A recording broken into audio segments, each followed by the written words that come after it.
ലോകരാഷ്ട്രീയത്തിൽ India ഒരു നിർണായക ശക്തിയായി വളരുന്നതിന്റെ ഏറ്റവും പുതിയ സൂചനകളാണ് പ്രധാനമന്ത്രി നരേന്ദ്രമോദിയുടെ വരാനിരിക്കുന്ന ഉന്നതതല കൂടിക്കാഴ്ചകൾ.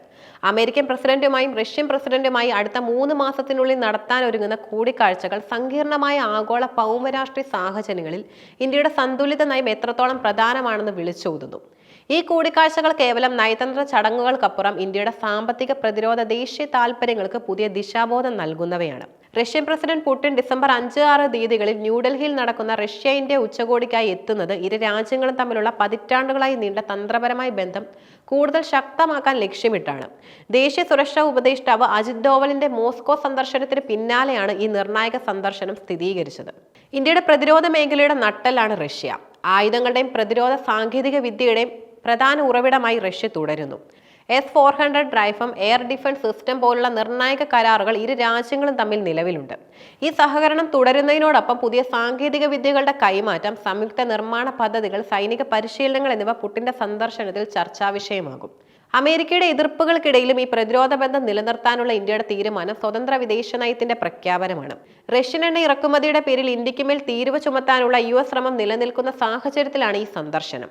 എണ്ണ, ഗ്യാസ് മേഖലകളിലെ സഹകരണം വിപുലീകരിക്കുന്നതിനും രൂപ റൂബിൾ സംവിധാനം പോലുള്ള ബദൽ പേയ്മെന്റ് സംവിധാനങ്ങൾ ശക്തിപ്പെടുത്തുന്നതിനും ഉച്ചകോടിയിൽ പ്രാധാന്യം നൽകും. വ്യാപാരം, നിക്ഷേപം, ബഹിരാകാശ ഗവേഷണം, ആണവോർജം തുടങ്ങിയ മേഖലകളിലെ ഉഭയകക്ഷി സഹകരണവും ചർച്ചകളിൽ ഇടം നേടും.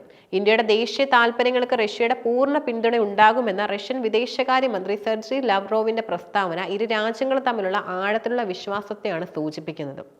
റഷ്യയുമായുള്ള ബന്ധം കാരണം അമേരിക്കയുടെ ഭാഗത്തു നിന്നുണ്ടാകുന്ന സമ്മർദ്ദങ്ങൾക്കിടയിലാണ് പ്രധാനമന്ത്രി മോദിയും US പ്രസിഡന്റ് ഡൊണാൾഡ് ട്രംപും തമ്മിലുള്ള കൂടിക്കാഴ്ചയ്ക്കും കളമൊരുങ്ങുന്നത്. ഈ മാസം മലേഷ്യയിൽ നടക്കുന്ന ASEAN ഉച്ചകോടിക്കിടെ കൂടിക്കാഴ്ച നടക്കാനുള്ള സാധ്യതയാണ് ഇപ്പോൾ നിലവിലുള്ളത്. അമേരിക്കൻ ഉൽപ്പന്നങ്ങൾക്ക് ഇന്ത്യ നികുതി ചുമത്തിയതിന്റെ പ്രതികാരമായി ഇന്ത്യയിൽ നിന്നുള്ള ഉൽപ്പന്നങ്ങൾക്ക് ട്രംപ് ഭരണകൂടം മൊത്തം 50% നികുതിയാണ് ചുമത്തിയത്. അടിസ്ഥാനപരമായി 25% നികുതിയും റഷ്യൻ എണ്ണ ഇറക്കുമതിയുടെ ശിക്ഷയായി 25% അധിക നികുതിയും ചുമത്തിയാണ് ഈ നിലയിലെത്തിയത്. ട്രംപുമായി കടുത്ത ഭിന്നിപ്പുള്ള ബ്രസീലിനൊപ്പമാണ് ഇപ്പോൾ നികുതിയുടെ കാര്യത്തിൽ ഇന്ത്യയുടെ സ്ഥാനം. ഈ തീരുവ യുദ്ധം ഇരു രാജ്യങ്ങളും തമ്മിലുള്ള വ്യാപാര ബന്ധങ്ങളിൽ കടുത്ത വെല്ലുവിളിയാണ് ഉയർത്തുന്നത്. ട്രംപുമായി കൂടിക്കാഴ്ച നടന്നാൽ ഈ വ്യാപാര തർക്കങ്ങൾ പരിഹരിക്കുന്നതിനായിരിക്കും മോദി മുഖ്യ പരിഗണന നൽകുക. മെച്ചപ്പെട്ട വ്യാപാര കരാറിലേക്ക് എത്താനുള്ള വഴി തുറക്കാൻ ഈ ചർച്ചകൾക്ക് കഴിഞ്ഞേക്കും. ഇന്ത്യക്കുമേൽ യൂറോപ്യൻ യൂണിയൻ, G70 രാഷ്ട്രങ്ങൾ, നാറ്റോ എന്നിവ 100% ഇറക്കുമതി തീരുവ ചുമത്തണമെന്ന് ട്രംപ് ആവശ്യപ്പെട്ടുവെങ്കിലും ആ കൂട്ടായ്മകളുടെ ആവശ്യം തള്ളിക്കളഞ്ഞത് ഇന്ത്യക്ക് ആശ്വാസകരമായിരുന്നു. യൂറോപ്യൻ യൂണിയൻ അംഗരാജ്യമായ ഫിൻലൻഡ് ഇന്ത്യയുടെ പക്ഷം ചേർന്നതും തീരുവ കുറച്ച വ്യാപാര കരാറാണ് ലക്ഷ്യമെന്ന് പ്രഖ്യാപിച്ചതും ശ്രദ്ധേയമാണ്. ട്രംപിന്റെ അമേരിക്ക ഫസ്റ്റ് നയതന്ത്രം ഇന്ത്യയുമായുള്ള ബന്ധത്തിൽ വലിയ സമ്മർദ്ദം ഉണ്ടാക്കുമ്പോഴും അമേരിക്ക ഒരു തന്ത്രപരമായ പങ്കാളിയായി നിലനിർത്തേണ്ടതിന്റെ പ്രാധാന്യം ഇന്ത്യ തിരിച്ചറിയുന്നു. പ്രതിരോധം, ഭീകരവാദത്തിനെതിരെയുള്ള പോരാട്ടം, ഇൻഡോ പസഫിക് മേഖലയിലെ സഹകരണം തുടങ്ങിയ വിഷയങ്ങളിൽ US-ഉമായുള്ള ബന്ധം ഇന്ത്യക്ക് അത്യന്താപേക്ഷിതമാണ്. റഷ്യ-യുക്രൈൻ യുദ്ധം നിലനിൽക്കുന്ന സാഹചര്യത്തിൽ ഇന്ത്യയുടെ വിദേശ നയത്തിന് യൂറോപ്യൻ രാജ്യങ്ങൾ വലിയ പ്രാധാന്യം നൽകുന്നുണ്ട്. ഇന്ത്യ ഒരു സൂപ്പർ പവർ ആണെന്നും റഷ്യ-ചൈന അച്ചുതണ്ടുമായി കൂട്ടിക്കെട്ടേണ്ട ആവശ്യമില്ലെന്നും ഫിൻലൻഡ് പ്രസിഡന്റും തുറന്നു പറഞ്ഞു. റഷ്യയെ വിമർശിക്കുമ്പോൾ തന്നെ റഷ്യയുമായുള്ള തന്ത്രപരമായ ബന്ധം പൂർണ്ണമായി ഉപേക്ഷിക്കാനോ യുക്രൈൻ യുദ്ധത്തിൽ ഒരു പക്ഷം ചേരാനോ ഇന്ത്യ തയ്യാറായിട്ടില്ല. ഈ സന്തുലിത നയമാണ് യൂറോപ്യൻ രാജ്യങ്ങൾക്ക് ഇന്ത്യയുമായി കൂടുതൽ അടുക്കാൻ പ്രേരണ നൽകുന്നത്. യുക്രൈനെതിരായ യുദ്ധത്തിന് അറുതി വരുത്തുന്നതിൽ ഇന്ത്യക്ക് നിർണായക പങ്ക് വഹിക്കാനാകുമെന്ന യൂറോപ്പിന്റെ പ്രതീക്ഷ ഇന്ത്യയുടെ വർദ്ധിച്ചു വരുന്ന ആഗോള സ്വാധീനം വ്യക്തമാക്കുന്നു. ചൈനയും റഷ്യയും ഒരേ ദിശയിൽ നീങ്ങുമ്പോൾ ഇന്ത്യ യൂറോപ്പിന്റെയും അമേരിക്കയുടെയും സൗഹൃദ വലയത്തിൽ നിലനിർത്തേണ്ടതിന്റെ പ്രാധാന്യം യൂറോപ്യൻ രാജ്യങ്ങൾ തിരിച്ചറിയുന്നുണ്ട്. യൂറോപ്യൻ യൂണിയനുമായുള്ള വ്യാപാര കരാർ ഈ വർഷം തന്നെ യാഥാർത്ഥ്യമാക്കാനുള്ള ശ്രമങ്ങൾ നടക്കുന്നുണ്ടെന്ന European commission president Ursula von der ലെയിന്റെ പ്രസ്താവന ഇന്ത്യയുടെ സാമ്പത്തിക വളർച്ചയുടെ പ്രാധാന്യം വ്യക്തമാക്കുന്നു. വർദ്ധിച്ചു വരുന്ന സാമ്പത്തിക ശക്തി എന്ന നിലയിൽ യൂറോപ്പുമായുള്ള വ്യാപാര ബന്ധം ഇന്ത്യയുടെ വികസനത്തിന് കൂടുതൽ ഊർജം പകരും. റഷ്യ-US നേതാക്കളുമായി ഒരേ സമയം കൂടിക്കാഴ്ചകൾ നടത്താനുള്ള ഇന്ത്യയുടെ നീക്കം സങ്കീർണമായ ലോകക്രമത്തിന് ഇന്ത്യയുടെ തന്ത്രപരമായ സ്വയം ഭരണാധികാരം ഉറപ്പാക്കാനുള്ള ശ്രമമാണ്. ലോകശക്തികളുടെ മത്സരബുദ്ധിയിൽ വീഴാതെ ഓരോ രാജ്യവുമായുള്ള ബന്ധത്തെയും ഇന്ത്യയുടെ ദേശീയ താൽപര്യങ്ങളുടെ അടിസ്ഥാനത്തിൽ വിലയിരുത്തുന്ന നയമാണിത്.